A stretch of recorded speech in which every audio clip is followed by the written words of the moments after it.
I'm mad at you, something you said. What? Let's start a family. Welcome to MsMojo, and today we're counting down our picks for the top 10 funniest 8 Simple Rules moments. Okay, you would not believe him. You did little I don't want to hear it. Just get down here and unfurl your brother. For this list, we'll be looking at the biggest laugh-out-loud moments from this ABC Family sitcom. Which member of the Hennessy-Egan family made you laugh the most? Let us know in the comments.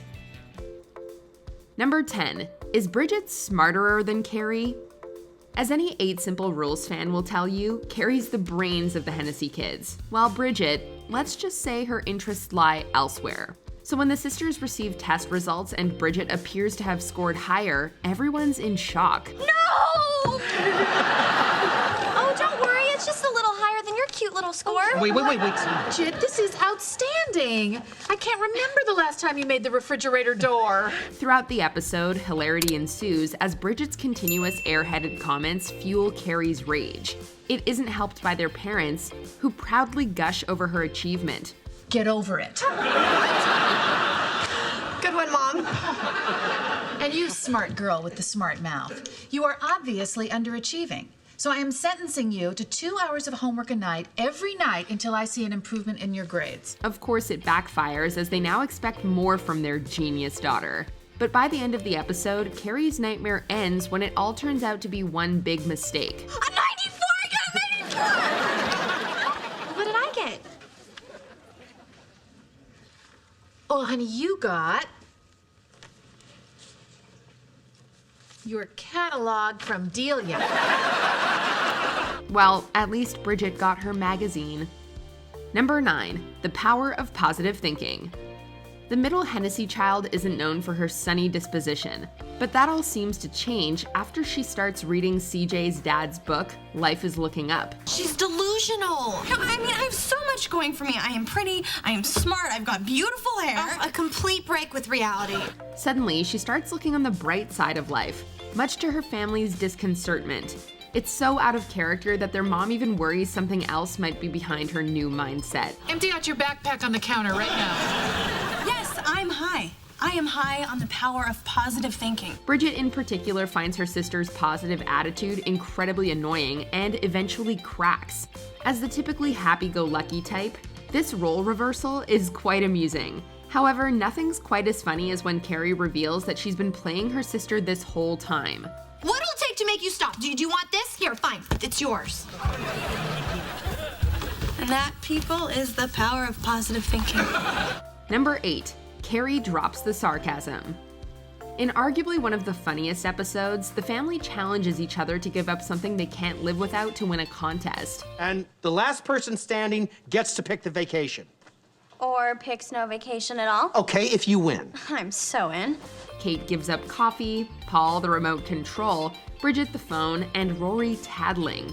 But perhaps the greatest challenge of all, Kerry must give up sarcasm. What makes this episode even funnier is that everyone constantly tries to sabotage each other. Who locked you out in your underwear? It was nobody. One of the most amusing attempts sees Paul wearing the loudest and ugliest shirt he can find to wind up his daughter. However, she thinks she's found a loophole, only for it to hilariously backfire. Mom, I'm gonna write something down, and I'd like you to read it to Dad, okay? If it's sarcastic, you're still out. Never mind. Number 7. Kerry finds her school spirit. When Bridget decides to try out for the cheerleading squad, she brings her little sister along for moral support. Unfortunately, things don't turn out quite the way she'd hoped. So, is my little girl a cheerleader? Yes, she is! Kerry's thrilled to have made the squad, and reveling in her sister's misery is just the icing on the cake. Paul desperately tries to break the ice during an awkward dinner, but the girls are just at each other's throats. Kerry even has some cheer-themed zingers ready for her sister. 2, 4, 6, 8. These mashed potatoes are really great. All right, that's it. Her feigned apology is equally amusing. Ruining my life. I'm sorry, sis. Boom bop. No. Needless to say, her one-liners in this episode are pretty hysterical. But don't worry, Bridget gets her shot in as well. Hey, Kerry. Yeah? Break a leg. I'm gonna choose to believe that was sweet. Number 6. Who's Kate's good child? Kate has her hands full disciplining Bridget and Rory for their ill-thought-out actions. You two planned this, didn't you?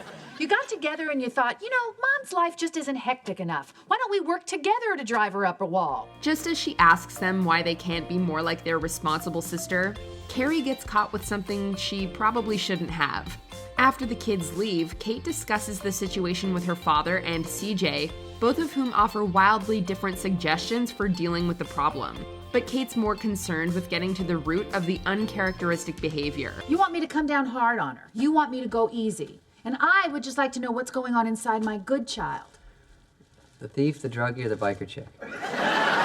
CJ's retort might not be helpful, but it is laugh-out-loud hilarious. You can always count on him to bring some levity to an otherwise serious moment. So what are you grounded for, Grandpa? That's really funny. Hey, CJ, you want to see a cane disappear? Number 5. Bridget teaches Paul about social politics. Bridget and Paul find themselves in similar situations when their social status quos face upheaval. However, they both have very different ideas about getting back on top. But when Paul's shunned from a poker game, he comes to his eldest daughter for advice. Okay, I'm ready. Teach me everything. I knew you would come, Father. It was only a matter of time. She teaches him about the general social structure of cliques and why you should never be presumptuous. It's an entertaining scene between father and daughter, especially since they rarely see eye to eye. What you need to do is get in real good with Nick. Then get him to tell you an awful secret about himself. Then tell everybody, thereby overthrowing him, putting you back on top. I take you to church. Of course, Paul realizes that high school politics have no place in the adult world. He may never be Queen Bee again, but he learned a valuable lesson anyway. I'm not a sports writer anymore, and I'm grieving. Oh. I get really sad when I give my old clothes to Kerry. So you understand. Totally. Number 4. Daddy broke my nose. Bridget ruins Kerry's video project, so their dad sentences her to help her sister make a new one. However, when they watch the footage back, Bridget's devastated to see just how shallow she comes across. Oh my God, you all think I'm shallow. Well, we're not looking at our shoes for scuff marks. Rory. So she heads to the tennis court to prove that there's more to her than just looks. Wait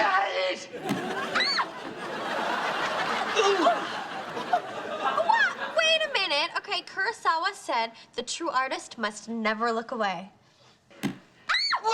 Once again, Kerry finds joy in her sister's despair, and even though we do feel bad for Bridget, it's still kind of amusing. The family's reaction to the incident never fails to make us laugh either. I am not an animal.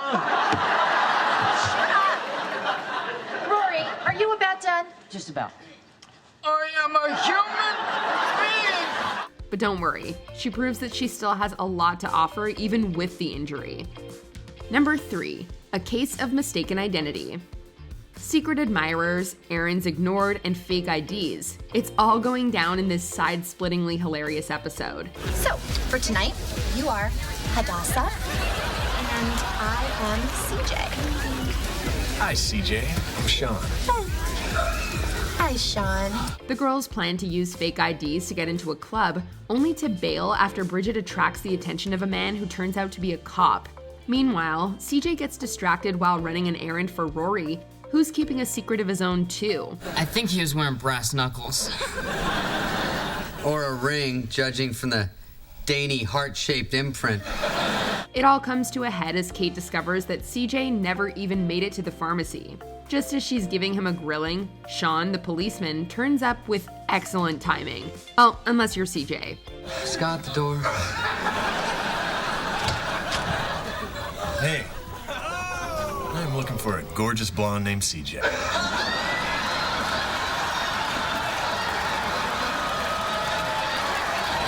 Number 2. Three's Company.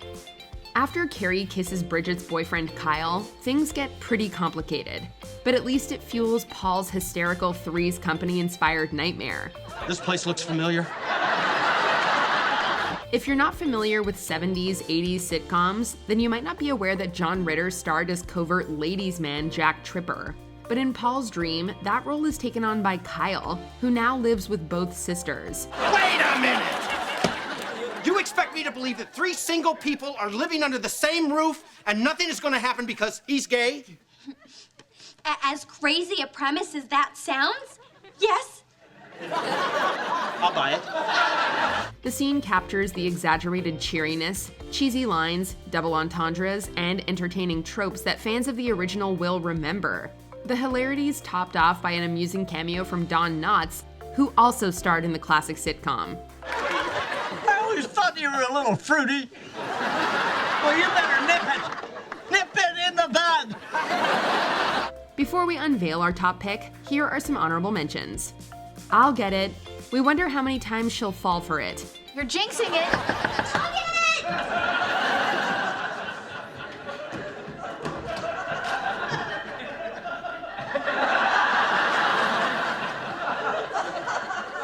Wow. It's just a matter of time before she answers the iron. CJ heads north for Grandpa Jim. Maybe he should have looked it up before crossing the border. Acetylsalicylic acid? You sent me all the way to Canada for aspirin? Paul tries to parent by the book. No parenting book can outsmart the Hennessy kids. Or can it? Oh, no, they probably just went upstairs to take a long, hard look at themselves. Is there a car upstairs? The book said... They read the book. They read the book? Oh, no, that's bad. That's bad. Sharing isn't always caring. A savage and hilarious burn from Bridget's little sis. I can't believe my mother made me pregnant. I mean, I'm 17. When the baby's my age, I'll be dancing around a pole. Generation Thong. Finally, someone gets to the root of millennial rage. Hello. Panty lines, hello, are fine. Actually, they were a pretty big deal in my day. Well, we're the thong generation. Well, maybe that's why your generation is so angry. You're always walking around with a wedgie.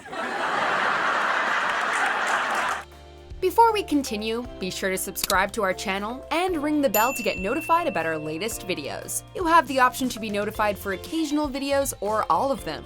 If you're on your phone, make sure you go into your settings and switch on notifications. Number 1, don't mess with the middle child. Although Bridget's not typically the studious type, she gets particularly engrossed in her psych class. She finds a lot of joy in psychoanalyzing everyone, especially Kerry. Classic. What's classic? Sarcastic remark to any new idea. Angry middle child. Naturally, Kerry gets annoyed and eventually snaps when Bridget goes too far.